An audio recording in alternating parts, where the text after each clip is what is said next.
The best way to protect yourself against surveillance is to not create data in the first place.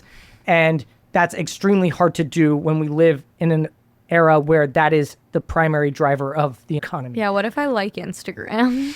Shouldn't we just give all of our data to Mark Zuckerberg? Well, no, you shouldn't do that. Game begin.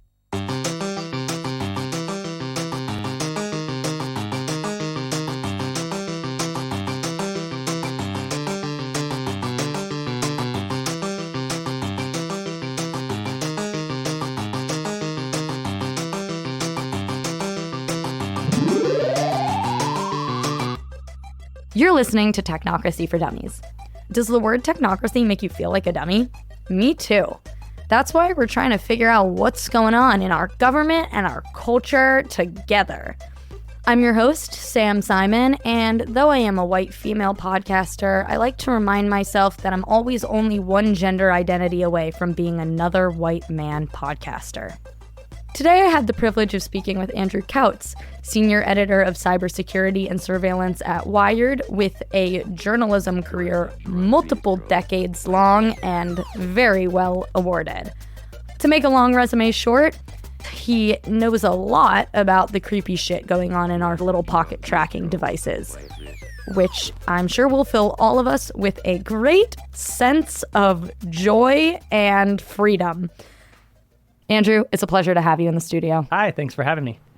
So, Andrew, Wired started as a technology journal, but since the beginning of 2025, when Trump took office, has absolutely exploded and gotten a lot of notoriety for its exceptional coverage of tech and politics as tech creeps ever closer, if not fully integrated, into the political sphere.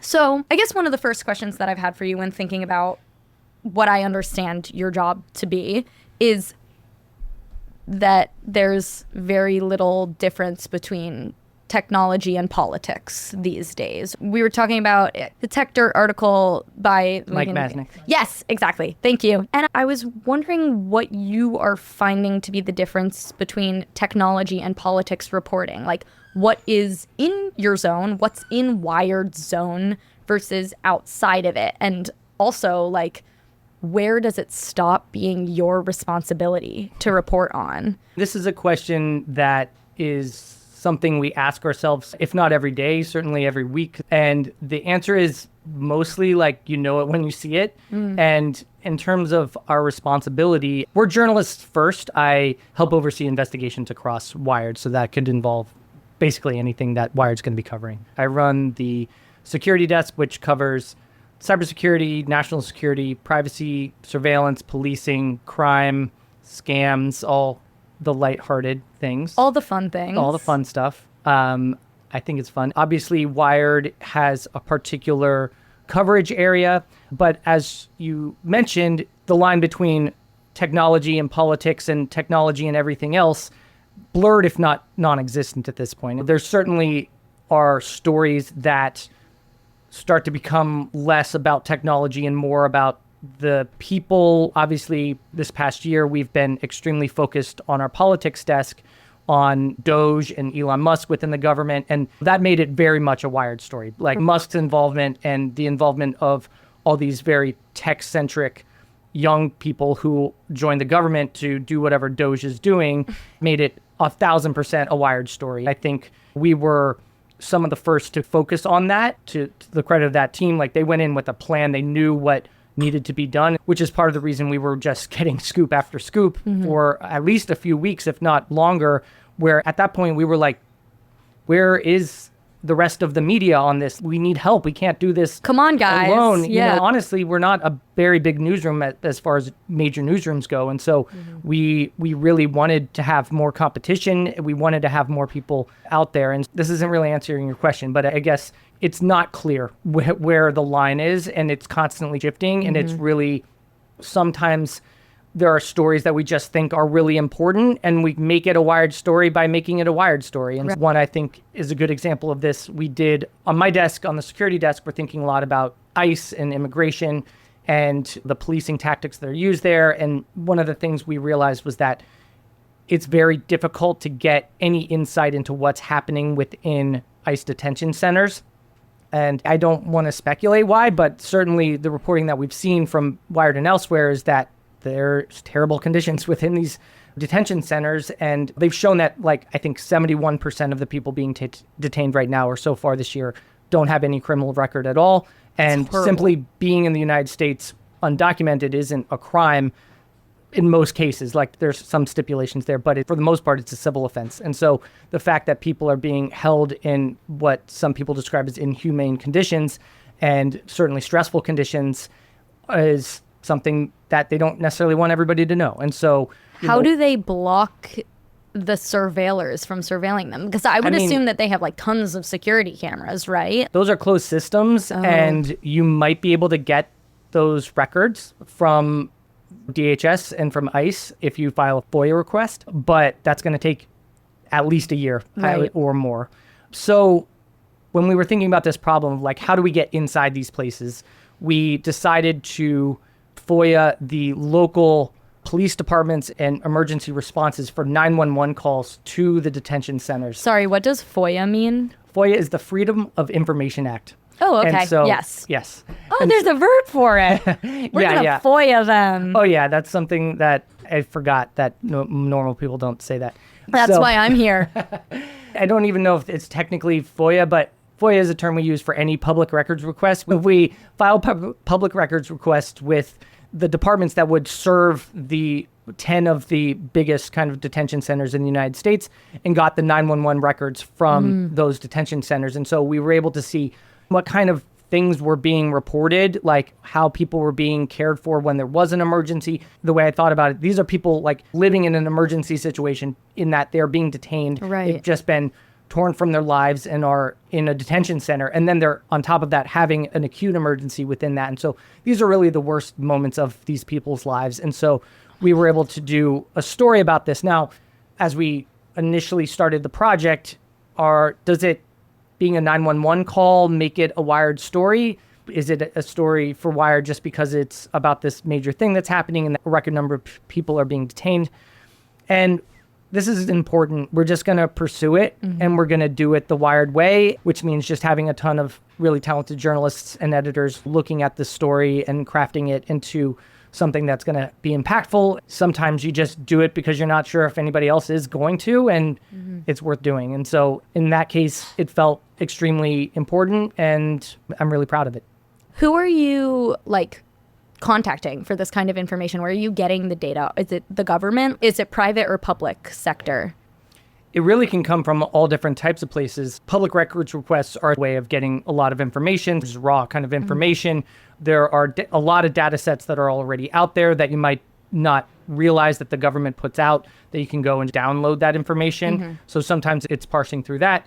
Sometimes it's stuff that hackers have taken and then given to us or given to another organization that then gives it to us. That happens really often. And sometimes we just find stuff that's out there. So, for example, one of my reporters was going to do a pretty quick story about this city in California named Chula Vista that started the first major police drone program. My reporter at the time, Dhruv Malhotra, he went to look at the website where Chula Vista publishes their information about their drone flight. So because they knew people would be freaked out by like RoboCop, RoboCop flying robot police, they tried to be really transparent about it. To their credit, basically any drone that would go up in the sky at any point, they would publish some data about it to this website. And so Dhruv went and took a look at it and saw that the API that was showing the information on this website was actually transmitting a ton of more data. And so he was able to get nearly 500 million data points about these drone flights over the course of, I think, a year, maybe like 18 months. And so we had every single data point basically about these drones, like their altitudes, speed of their flight, whether the camera was turned on, etc. And Dhruv and I had worked together for a long time based on a previous investigation that we did when we were both at Gizmodo. We already had a ton of census data broken down by block. And so we were able to overlay the flight data with the census data and show these are exactly who is being surveilled by these drones without having been involved in any crime or any police incident. So we were really able to paint a picture in that way. And then because we're just dealing with the data, and this is really a story about the people, I hired a stringer who was on the ground as a reporter out of Chula Vista. And he was able to go around and door knock and talk to the people in these neighborhoods where we could see the majority of these flights were going. That was a story that kind of started out as like a one-day thing, then it turned into an investigation. Does Wired have a team ethos? I feel like tech has such complicated ethics. I feel like they can get quite murky. And journalists come from all sides of the political spectrum. How do you decide that you want to cover this thing from this angle? Wired's been around for 30 years. We've basically been the publication covering technology since before it was all this, right? And since the 90s. Yeah. And Y2K. Really championing a lot of these companies that I think are problematic now and or at least have done problematic things and are deeply entwined in our political system now. And so Wired had a role in that, right? And over the years, it's gone through many different iterations. It started out with this kind of hacker ethos, this DIY, almost libertarian, but also cheering on technology. And it's gone through a bunch of different iterations. I would say now, under the leadership of Katie Drummond, who's our global editorial director, she was the editorial director of Gizmodo Media Group. A lot of people I work with come from that side of journalism, which is really adversarial. And like, we are really skeptical of power. And we think that power deserves to be scrutinized. And that is our job, is to scrutinize power and give everybody who doesn't have power, meaning all of our readers, the information that they need to operate in the world that these people are shaping in such profound ways. And so that's maybe an imperfect definition. No, that actually was great. That totally segues into something that I was wanting to talk to you about, which is power as an editor. Wired has now this like position of prominence. Like your role as an editor has maybe more power now than you expected it to when you came in. I don't want to speak for you, but the idea that you as someone who understands what's going on in the technological spheres, how do you exist on the internet? Do you find yourself falling victim to the same scrolling that so many other people do? Sure. I mean, I'm a very online person, have been for ever. Yeah, like Aren't we many all? years at this point. I'm consuming everything. Like I'm looking at everything. I'm probably looking at more than most people as a journalist. It's my job to know what is going on and to have feelers out there and figure out which way is the wind blowing. And you just have to like consume all the time to be able to spot those things. I think the thing that I have as a journalist that is maybe more grounding than other people have, well, two things. One is I have an outlet, right? Like I have a voice. And if I want to say something or report on something, I can do that. And I have a major publication owned by a major corporation that's going to put all its firepower to put that out into the world. Yeah, it's super convenient. It's a superpower, and it's something that we don't take lightly. And so I think the second part of that grounding is that we just have intense journalistic ethics and driving editorial sensibilities that are weeding out the things that we don't need to care about from the things that we really do need to care about. Because how much I'm consuming and all my colleagues are consuming is just entirely too much. Obviously, it is too much for everyone, I'm sure. But it basically comes down to, is this in the public interest? And that's it. Does the world need to know more about this thing?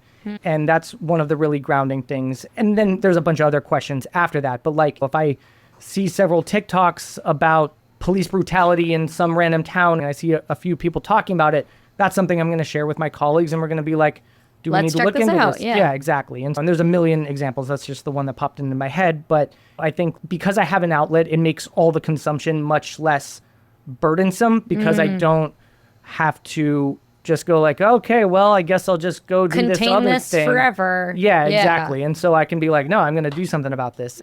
So that's really empowering, and it's a big responsibility, and it's something that I don't take lightly at all. Like you were asking about how do I think of my power as an editor? Or maybe responsibility is a better word.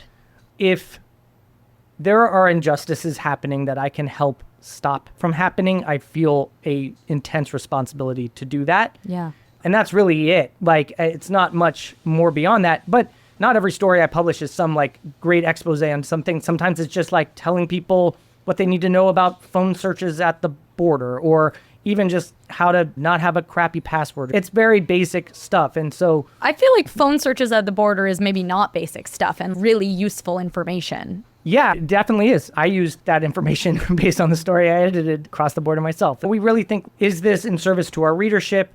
Is this in the public interest? Is it something that allows us to build upon reporting? And maybe any one of those isn't a big deal, but it's sending a signal out to the world like, hey, we care about this. We're paying attention to this. We are covering it in an expert way. And that will then We'll follow back. We'll circle back. Yeah, we'll circle back, and it tells our readerships like we care about this topic, but it also tells other people who know about that to reach out to us and then give us the next story. Are you ever worried that you're going to miss a scoop? Sometimes, but typically scoops aren't coming over email because email's not that secure. Hit me up on Signal. Yeah, that's why I have it in my Blue Sky bio. And people do, and it gets untenable sometimes too, but I'm better at managing that one just because typically what's coming in through there is more interesting. It's marketing. encrypted. So much more helpful. Oh, yeah. That's just how anybody should be communicating right now. And that's how I communicate with my friends and family. You know. Really? Yeah, absolutely. All Signal. Yeah, as much as possible. It's not always possible, but doing a little bit of a good cybersecurity thing is better than not doing anything at all. Huh. And so certainly the conversations I can move to Signal, I do, because why not? What social medias do you use? I use Blue Sky mainly and more in like a professional capacity, though. I'm not like just only publishing like our stories. I publish pictures of my dogs and make jokes or whatever. I look at TikTok a lot, though it's become less of something I rely on. When TikTok first started coming out, I'm a millennial. I think a lot of people my age and older were just like, what the hell is this thing? I was fascinated by it because I just described it as like pure internet downloaded to your brain. It was just like fucking like crazy. It's like And injecting the internet directly into your everything. It really is. And it still has that quality, and seeing all these different parts of humanity was really just fascinating to me, and it gave me a new sense of what the internet is and what the internet's impacts are on people, just the way people talk about what's happening online or the way things go viral. And so I thought it was humanizing in a way that a lot of social media wasn't. Right now, it's so many ads. It's like, it's just Everything a lot is of ad. Yeah, it's Instagram like, too. Instagram too. Instagram's always trying to steal everyone else's valor. They got the stories from Snapchat. They got the reels from TikTok. They got the marketplace from Facebook Marketplace. Instagram wants to be every woman. It really does. And that used to be something as a technology journalist, like we would cover, and like Platform at this point, collapse. yeah. And now it's just, that's just everything is everything and whatever. Who Everywhere cares? all at once. Yeah, exactly. Does that feel desolate and boring? Like, what's the point of switching platforms? That's the thing for me, is I used to be a real Twitter head. And then I was like, every third scroll is a right-winger trying to prescribe me an eating disorder or something, like getting ads for Truth Social.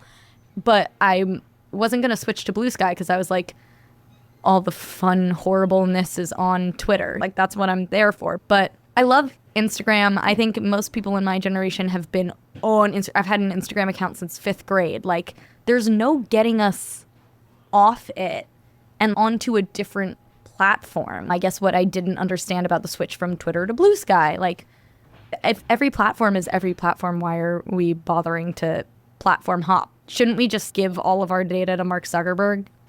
Well, no, you shouldn't do that. I would say, like, I really enjoy Blue Sky, one, because it's not algorithmic, or there are algorithms that you can use, or it can just be like whatever, whoever you follow. And I think I've just found it to be much more entertaining and informative, and also, like, from a purely selfish standpoint, people on Blue Sky click the links. So when I publish a scoop or an investigation, I'm the primary source of readership, and that's amazing to me because everything is working against taking people to journalistic sites. And so my livelihood depends on people reading our stories to some degree or another. And Wired was relatively early to it, and me and several of my colleagues were very early to it. And so we've been able to build up a following. Like, I should not have the following that I have on Blue Sky, but I have a good following there. It's really great because I can get stuff out into the world, and that's what I do. I guess one answer to your question, like, why should we switch to these other things? Not to nerd out about it or be too much of a Blue Sky fanboy, but like, Blue Sky is a different kind of technology. It's a protocol. And What do you mean by that? So protocol is basically like a set of rules for a platform.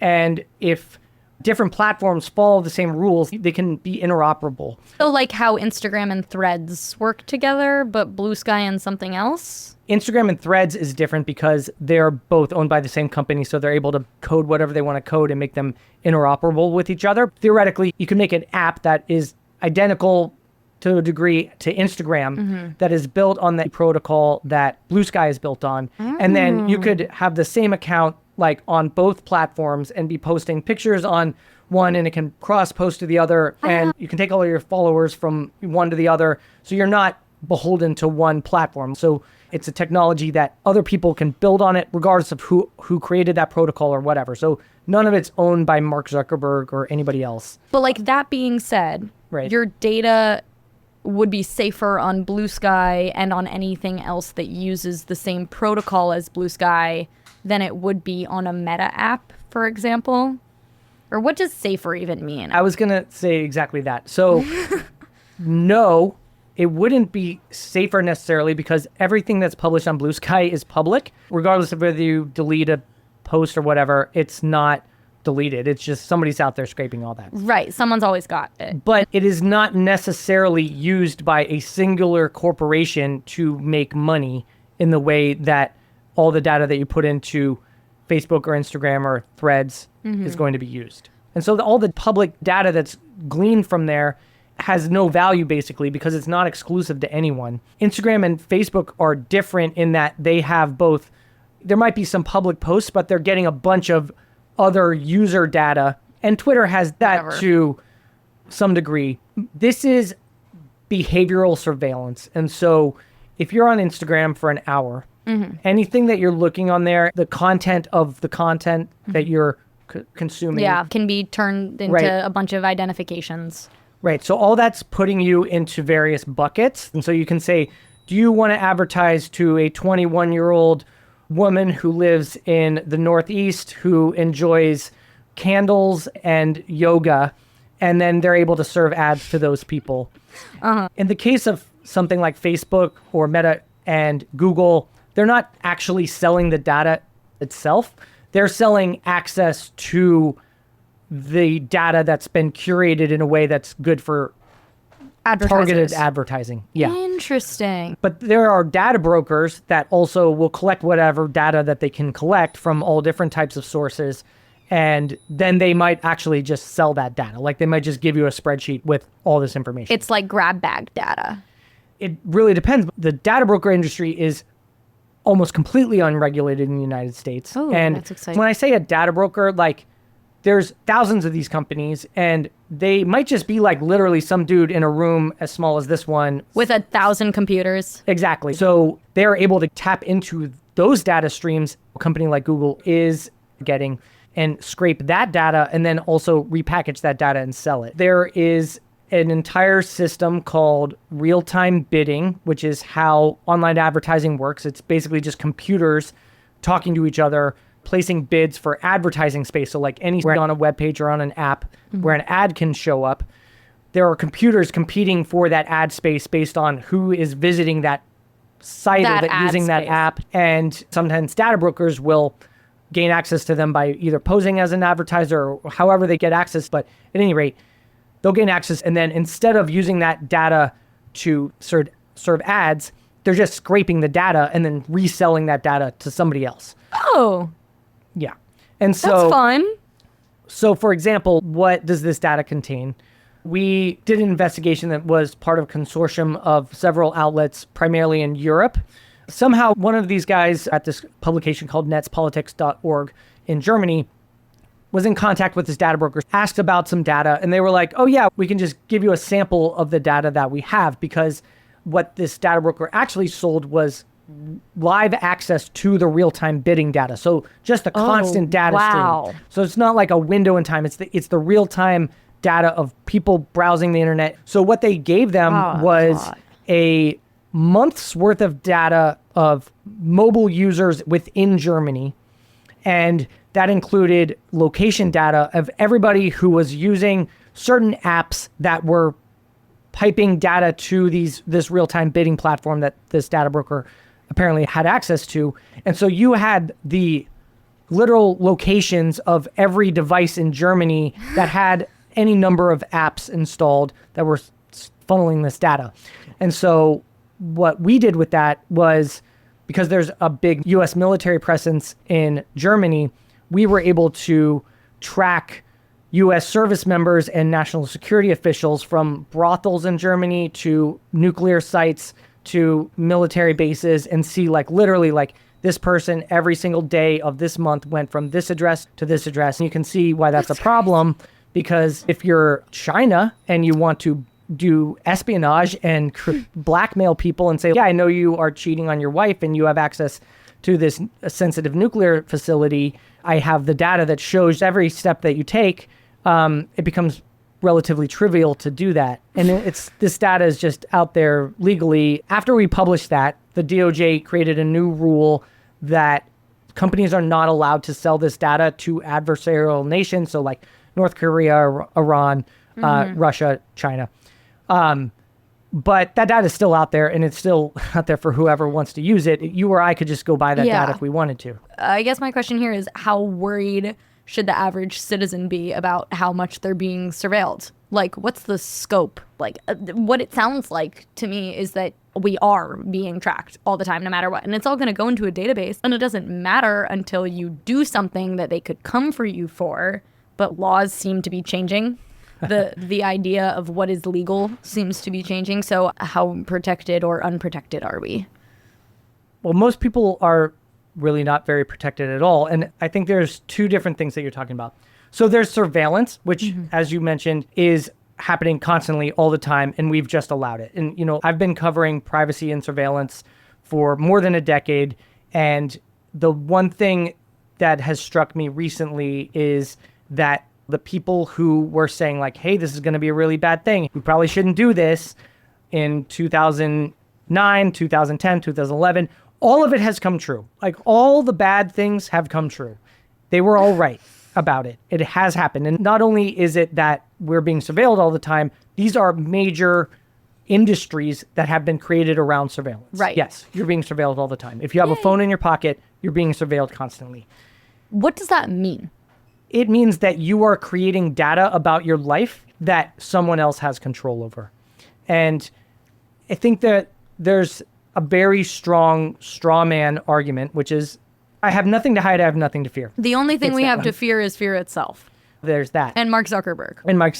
Right. The issue is that you don't know what you have to fear and you don't know what you have to hide. And we're living in a moment where, as you mentioned, like, the laws are changing. What's being prosecuted is changing. What it means to be an American is changing. What it means to be a criminal is changing. And you cannot bank on everything staying the same. And the best way to protect yourself against surveillance is to not create data in the first place. And that's extremely hard to do when we live in an era where that is the primary driver of the entire economy. Yeah, what if I like Instagram? Exactly. And I'm not like out here evangelizing, go live in a bubble and don't have a phone. But if you care about privacy, throw your phone in the sea immediately. There's no other way around it. You were talking about hackers before, and I have a follow-up question, which is, what's Wired's relationship to hackers? What's the hacking world like? The way I know about it is like Mark Zuckerberg in the social network being like, I'm in. So all this surveillance is creating a bunch of data that is then being stored on servers somewhere by whoever who's taking whatever security protections or not. Google, Facebook, all these companies have what we typically call white hat hackers that work for them that test their own security systems. And they're the reason Google does not get hacked that much, right? Then there is what's historically been called black hat hackers, and those are criminal hackers. But there are a wide range of things. There's purely like criminal hackers, which includes ransomware gangs who are infecting hospitals with ransomware that shut down their systems, and then they take all their data and then say, we're going to release everything unless you give us 300 Bitcoin or whatever. There's a bunch of those. Okay. There's nation state hackers, which are constantly hacking everything. And that means hacker groups that work for the United States, but also work for Russia, work for China. Over the past year, a hacker group called Salt Typhoon, which is a Chinese state-backed hacking group, hacked the entire U.S. mobile network to the extent that they basically have access to every phone call and text message within the entire U.S. telecommunications network. At least they had that recently, if they don't still have it. And I would guess they have it, at least to some degree, still. To the extent that the FBI recommended that people use Signal because it is end-to-end encrypted in a way that SMS technology is not. And so to have the FBI recommend something that they are typically not a fan of because they say it allows criminals to do whatever means it's really bad, right? Yeah, that's really bad. And so that's still happening, right? Wired reports on those hackers.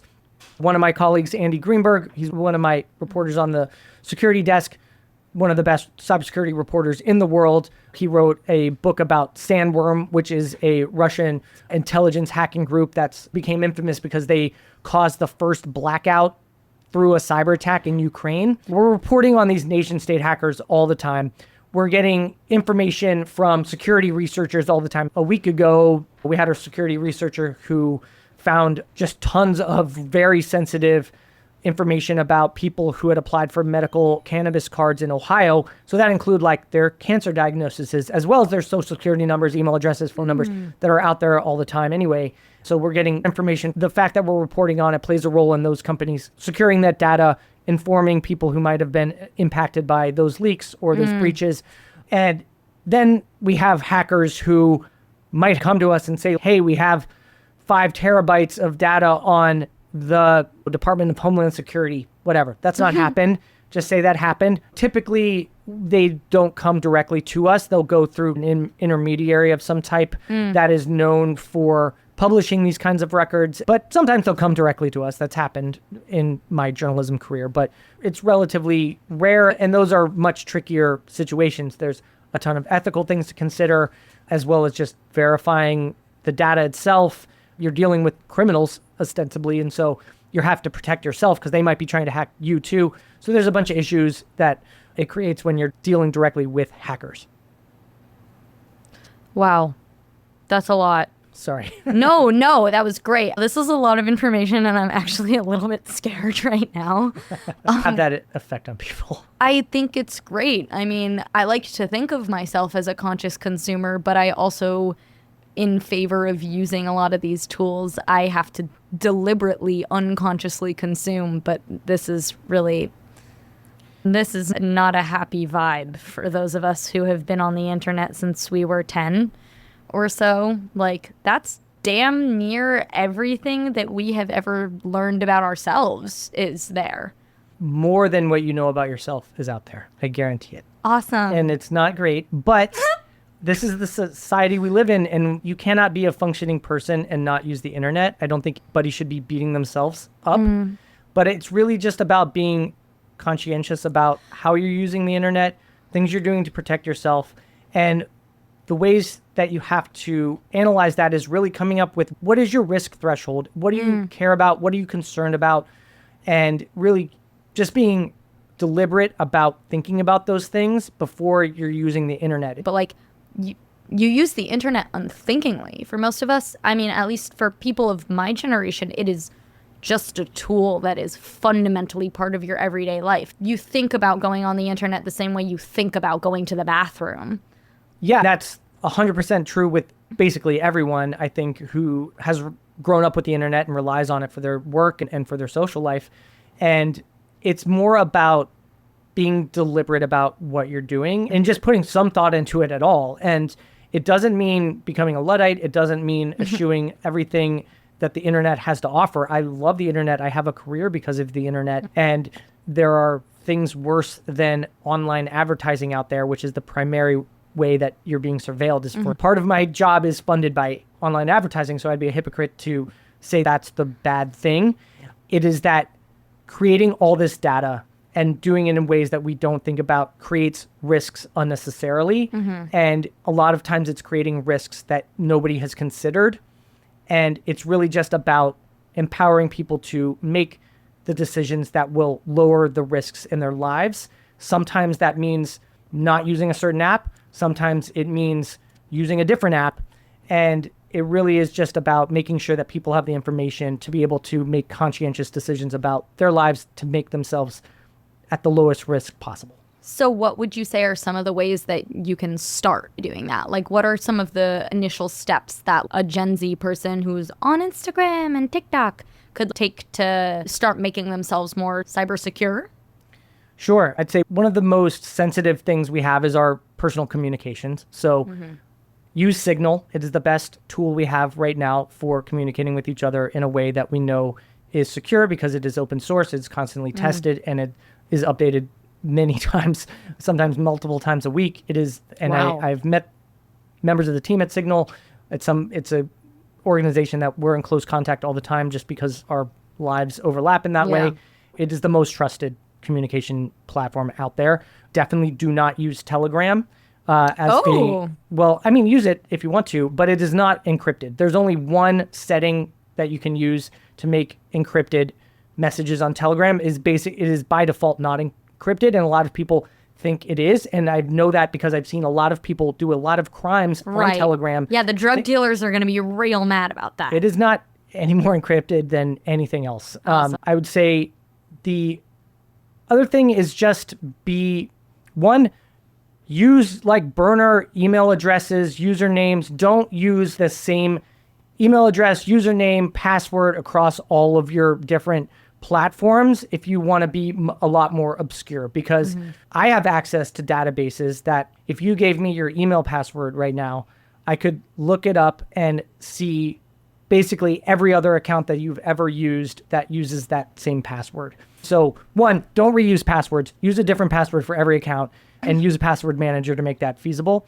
But two, change up everything else too. And it's when there's these hacks that are going to happen for whatever platform it is, whether it's chess.com or TikTok, if all of your information is the same across multiple platforms, people who gain access to that data are going to be able to map out your life in a way that you really don't expect. And three, just limit your data usage as much as you can. Leave your phone at home sometimes. Don't create more data about yourself if you can avoid it. And that's very hard in most cases. That's very tip of the iceberg in terms of data protection. But anytime you can not have the data exist in the first place, that's the best protection against that data being used against you in any way. Awesome. Okay.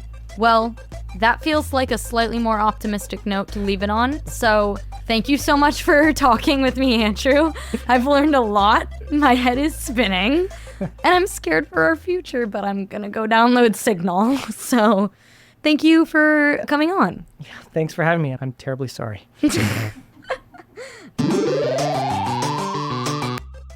Thank you for listening to this episode of Technocracy for Dummies. Technocracy for Dummies is produced at Radio Free Rhinecliff by Sam Simon and Matty Rosenberg. If you're interested in keeping up with the podcast, you can find us on Instagram at Technocracy for Dummies, on Substack at Technocracy for Dummies, or you can reach out to us by email with any inquiries, comments, questions, concerns, fan mail. We will not be accepting hate mail at technocracy4dummies@gmail.com. Or you can go straight to the source and you can email your questions, comments, concerns, negotiations, and arguments to comments@radiofreerhinecliff.org. Or you could dare say leave us a voice message at 845-307-RHIN, which if you know how to use a phone the old way, you'd know that those letters can also be numbers. So figure that one out.